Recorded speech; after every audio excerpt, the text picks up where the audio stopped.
দর্শক, আজকে দুটি ঘটনা। একটা হচ্ছে আগরতলায় বাংলাদেশ মিশনে হামলা এবং মমতা বন্দ্যোপাধ্যায়ের যে বক্তব্য যে বাংলাদেশে জাতিসংঘের শান্তিরক্ষী বাহিনী পাঠানো হোক।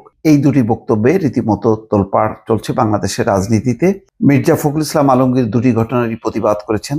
যেমন তিনি মমতার বক্তব্যের প্রেক্ষিতে বলেছেন, মমতার বক্তব্য বাংলাদেশের স্বাধীনতার সার্বভৌমত্বের প্রতি হুমকি স্বরূপ।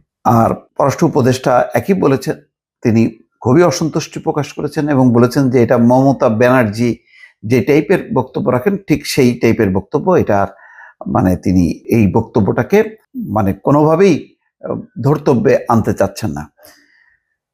বাংলাদেশের পররাষ্ট্র মন্ত্রণালয় বলছে যে আগরতলার সহকারী হাইকমিশনে হামলা পূর্ব পরিকল্পিত, একদম পরিকল্পিতভাবে এই হামলার ঘটনাটা ঘটিয়েছে।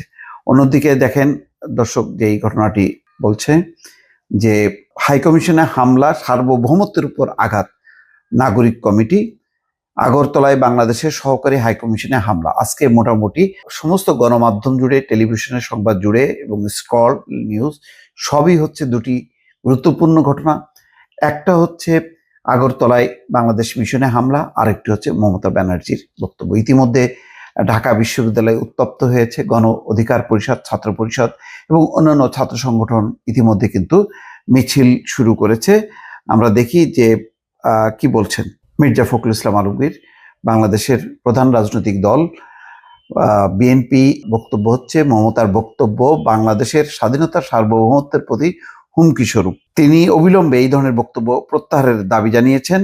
সোমবার রাতে লন্ডন থেকে মুঠোফোনে গণমাধ্যমের কাছে দলের পক্ষ থেকে মহাসচিব এই প্রতিক্রিয়া দেন। মির্জা ফখরুল বলছেন, ভারতের রাজ্য পশ্চিমবঙ্গের মুখ্যমন্ত্রী যে উক্তি করেছেন বাংলাদেশ সম্পর্কে, সেই বিষয়ে আমি বক্তব্য না রেখে পারছি না। তিনি যে উক্তি করেছেন তা সম্পূর্ণভাবে বাংলাদেশের স্বাধীনতার সার্বভৌমত্বের প্রতি একটি হুমকি স্বরূপ এবং আমরা মনে করি এই বক্তব্যের মধ্য দিয়ে ভারতের নেতাদের যে দৃষ্টিভঙ্গি তা কিছুটা হলেও প্রকাশিত হয়েছে। অর্থাৎ বাংলাদেশ একটা বেকায়দায় পড়ে যদি এইটা অ্যালাউ করে জাতিসংঘ যে ইয়েস, বাংলাদেশে এখন অস্থিতিশীল, বিশৃঙ্খল পরিস্থিতি, আইন শৃঙ্খলার চরম অবনতি এবং সংখ্যালঘু সম্প্রদায়, এখানে কোনো নিরাপত্তা নেই। এটা যদি স্টাবলিশ করতে পারে তাহলে জাতিসংঘ সিদ্ধান্ত নেবে যে বাংলাদেশে শান্তিরক্ষী মিশন পাঠাবে। অথচ বাংলাদেশের সেনাবাহিনী সারা বিশ্বে শান্তিরক্ষী মিশনে কাজ করে এবং তারা বীরত্বপূর্ণ অবদান রেখে রীতিমতো প্রশংসিত হয়েছে। বিএনপির মহাসচিব বলছেন, এই ধরনের কোনো চিন্তা ভারতের নেতাদের মধ্যে থাকা উচিত হবে না, কারণ বাংলাদেশের মানুষ মুক্তিযুদ্ধ করে স্বাধীন হয়েছে এবং সম্প্রতি একটা বিপ্লবের মধ্য দিয়ে তারা গণতন্ত্রকে ফিরে পেয়েছে।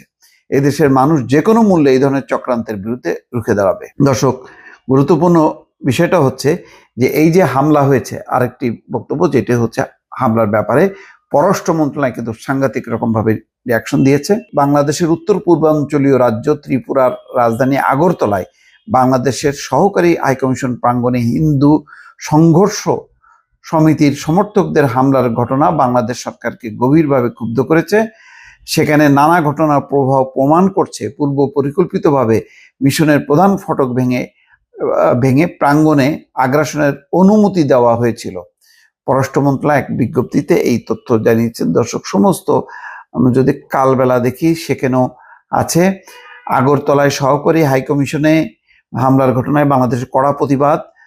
অন্যদিকে আগরতলা হাইকমিশনের সহকারী হাইকমিশনে হামলা, সংখ্যালঘু ইস্যুর ভুল ধারণা কূটনীতিকদের জানালেন পররাষ্ট্র মন্ত্রণালয়। ইতিমধ্যে জানেন যে বাংলাদেশের যে পররাষ্ট্র উপদেষ্টা ঢাকাস্থ সমস্ত বিদেশি কূটনীতিকদেরকে ডেকে বলেছে যেই ঘটনাগুলো সংখ্যালঘু ইস্যুটা তোলা হচ্ছে, এটা হচ্ছে একেবারেই ভুল ধারণার উপর ভিত্তি করে, এটা পরিকল্পিত এবং কোনো দেশের কোনো বিশেষ একটি দেশের এটা হচ্ছে একটা প্রতিহিংসা যে তারা রাজনৈতিক পট পরিবর্তন মেনে নেয়নি এবং এই ঘটনাটা পরিকল্পিতভাবে ভারতীয় বিভিন্ন মিডিয়া প্রতিনিয়ত এটি প্রচার করে সারা বিশ্বের দৃষ্টি আকর্ষণ করছে, কিন্তু তার যে ভিত্তি বেস এটার একেবারেই কোনো ভিত্তি নেই।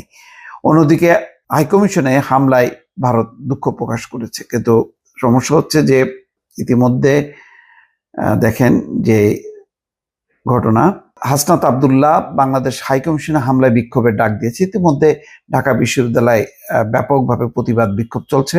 বাংলাদেশের সহকারী হাইকমিশনে হামলায় ভারতের দুঃখ প্রকাশ সমকালের শিরোনামগুলো পড়ছি। আগরতলায় বাংলাদেশের সহকারী হাইকমিশনে হামলা, ছিঁড়ে ফেলা হলো পতাকা। আগরতলায় সহকারী হাইকমিশনে হামলা পূর্ব পরিকল্পিত, পররাষ্ট্র মন্ত্রণালয়। একই খবর। অন্য খবরে যদি আপনাদেরকে বলি দর্শক, সেটি ভারতে শৃঙ্খলা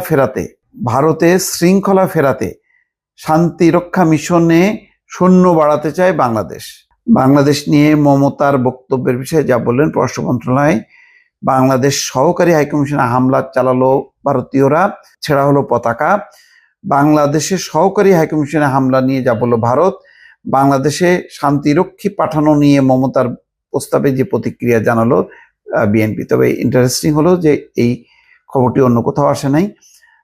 সেটা হচ্ছে আসিফ মাহমুদ ভুঁইয়া, সরকারের স্থানীয় সরকার ও ক্রীড়া উপদেষ্টা, যে ভারতের শৃঙ্খলা ফেরাতে জাতিসংঘের শান্তিরক্ষা মিশনে সৈন্য পাঠিয়ে সহায়তা করতে বাংলাদেশ প্রস্তুত বলে জানিয়েছে আসিফ মাহমুদ ভুঁইয়া, বাংলাদেশের উপদেষ্টা। সোমবার রাতে নিজের ভেরিফাইড ফেসবুক পেজে দেওয়া এক পোস্টে এই কথা বলেন আসিফ মাহমুদ। তিনি বলছেন, যদি ভারতে আইন শৃঙ্খলা রক্ষাকারী বাহিনী হাইকমিশনের নিরাপত্তা দিতে ব্যর্থ হয়, তাহলে জাতিসংঘের শান্তিরক্ষা বাহিনী সহায়তা চাইতে পারে। সেক্ষেত্রে শান্তিরক্ষা মিশনের সৈন্য সহায়তা বাড়িয়ে সহযোগিতা করতে পারে বাংলাদেশ।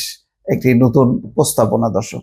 তার মানে হচ্ছে এই দুটি ঘটনা, একটা হলো হাইকমিশনে বাংলাদেশ মিশনে হামলা আগরতলায়, অন্যদিকে মমতার বক্তব্য। এই দুটি বক্তব্য রীতিমতো এখন বাংলাদেশের রাজনীতিকে যথেষ্ট পরিমাণ আলোড়িত করেছে এবং উত্তপ্ত করেছে। দর্শক ভালো থাকবেন, আল্লাহ হাফেজ।